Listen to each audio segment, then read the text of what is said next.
And now a few generations later, the ones were cared for farms were deserted.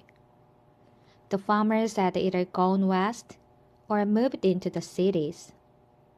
The fields were overgrown with briars, bushes, and trees. All that remained to show that humans had lived here were the stone walls dividing the land and a few old apple trees. 25 summers have passed quickly since we bought the old orchard, meadow, and woodland, and moved the little house and my barn studio into the middle of it. The old apple trees have been trimmed, the woods cleaned up, and in the meadow we have put sheep to keep the grass down. Evergreens and flowering plants have been planted. Ferns and mosses grow by the running brook. Here is where we raise our children, until they grow old enough to begin living a life of their own.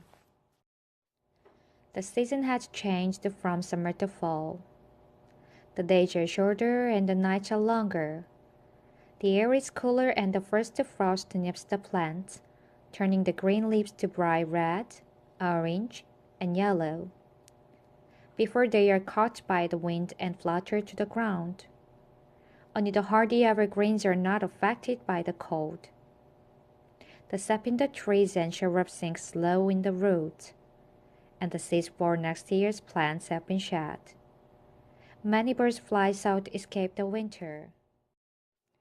Last winter was a long and cold one with freezing temperatures, icy winds, and snowstorms.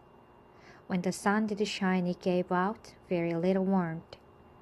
Down in the frozen ground, life in the plants slept beneath the blanket of dead leaves and deep snow, resting and waiting for the coming of spring. Little by little, the days grew longer.